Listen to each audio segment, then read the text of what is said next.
फिर हर जगह विवाद खड़ा किया जाएगा। संघ प्रमुख मोहन भागवत जी ने भी कहा है कि हर मस्जिद के नीचे शिवलिंग ढूंढा जाना कतई उचित नहीं है। मोहन भागवत जी के शरीर में हिंदुत्व का चिन्ह ढूंढने की आवश्यकता नहीं है। मोहन भागवत जी के शरीर में हिंदुत्व के चिन्ह ढूंढने की क्या आवश्यकता, वहाँ भी तो शिवलिंग बैठे। तो आप भागवत जी के बयान से भागवत जी मेरे लाडले प्यारे हैं, बाल गोपाल की तरह मेरे पास बैठते हैं। लेकिन मैं पूछता हूँ, बुरा नहीं मानेंगे वो, मैं बहुत लाड प्यार से कहता हूँ कि शास्त्र का बल तो आरएसएस के पास कुछ है नहीं। आरएसएस बतावे कि उसके पास शास्त्र का बल क्या है, और शास्त्र का बल क्यों नहीं है मालूम है? नागपुर में इनका केंद्रीय कार्यालय है। एक बार आतंकवादियों ने हमला बोल दिया, मारा किसी को नहीं। उसके बाद इनका गुप्त समझौता हो गया अशोक सिंघल जी के जीवन काल में, तुमसे हमको खतरा नहीं, हमसे तुमको खतरा नहीं। अगर अब खतरा है किसी को तो हमसे हिंदुओं को ही खतरा है।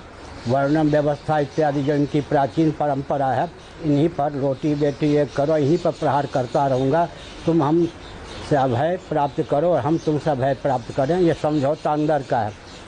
उस समझौते को क्रियान्वित करने पर आरएसएस का स्वरूप क्या बचता है, हम पूछना चाहता हूँ मोहन भागवत जी से। मेरे पास आते हैं, बैठते हैं। आगे बहुत गंभीर आरोप आप लगा रहे हैं भागवत जी के ऊपर। मैं आरोप किसी पे नहीं लगाता, न प्रत्यारोप का पात्र बनता हूँ। महाराज जी तो क्या उनके आतंकवादियों से समझौते हैं? ये नहीं, दब्बूपन का परिचय देना भी अन्याय सचमुचा है या नहीं? डट के कहना चाहिए कि हमसे सबको अभय प्राप्त हो। हम बर्बरता का परिचय नहीं देते हैं, लेकिन मानवाधिकार की सीमा में हमको न्याय मिलना चाहिए। शांति के नाम पर हम अन्याय सहिष्णु नहीं हो सकते, और न्याय सहिष्णुता के नाम पर हम बर्बर भी नहीं हो सकते।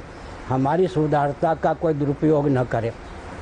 साथ ही साथ गीता का तात्पर्य क्या है? व्यावहारिक धरातल पर कर्तव्य का निर्णय एकांगी नहीं होता। एक दार्शनिक पक्ष है गीता का, एक है व्यावहारिक पक्ष। अर्जुन को भगवान श्री कृष्ण ने जो उपदेश दिया है गीता में, उसका तात्पर्य यही है कि कर्तव्य का निर्णय एकांगी नहीं होता। अर्जुन, जिस कगार पर दुर्योधन ने तुझको खड़ा कर दिया है, उस परिस्थिति में शांति के समझौते के सारे मार्ग अवरुद्ध हो गए। मैं स्वयं शांति दूत होके गया।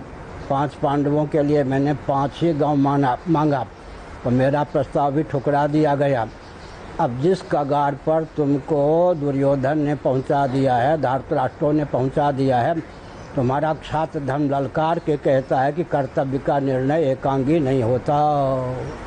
तो महाराज जी क्या उनके बयान से गलत संदेश दे गया है? देखिए, मोहन भागवत जी का अपना स्तर है। उनकी समीक्षा एक शंकराचार्य से करवाना आपके लिए भी अनुकूल नहीं और उचित नहीं। अच्छा महाराज जी, ये सुनिए, राजनेता अपनी बात बदलते रहते हैं।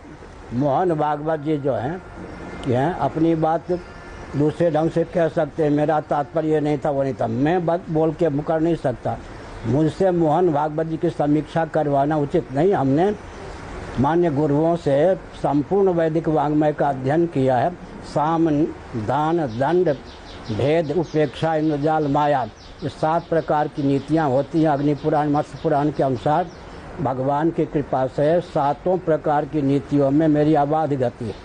इसलिए मैं एक संकेत करना चाहता हूँ कि साम नीति का मैं ऐसा उपयोग करता हूँ कि आवश्यकता अनुसार पात्र भेद से वह दान, दंड, भेद, इंद्रजाल, उपेक्षा, माया का भी रूप धारण कर लेता है।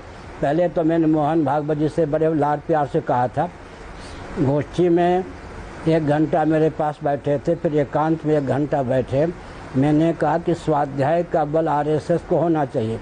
कोई ग्रंथ आर्ष परंपरा से आरएसएस के पास नहीं है। अभी भी मैंने कहा, उनको कहा, कल भी मैंने कहा, कम से कम दास बोध और शुक्र नीति का अध्ययन होना चाहिए। हिंदुओं की संस्था है, लेकिन उसके पास स्वाध्याय के लिए अब तक कोई ग्रंथ ही नहीं है। कम से कम कोई कुरान शरीफ को मानते हैं, कोई बाइबल को मानते हैं, कोई गुरु ग्रंथ साहब को मानते हैं।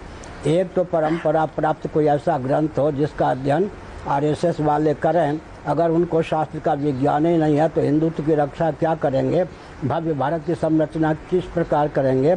सृष्टि की रचना का ही ज्ञान नहीं है तो सृष्टि के संचालन का विज्ञान कैसे होगा। महाराज जी, जो पूरी दुनिया में इस्लामिक कंट्री हैं उन दिनों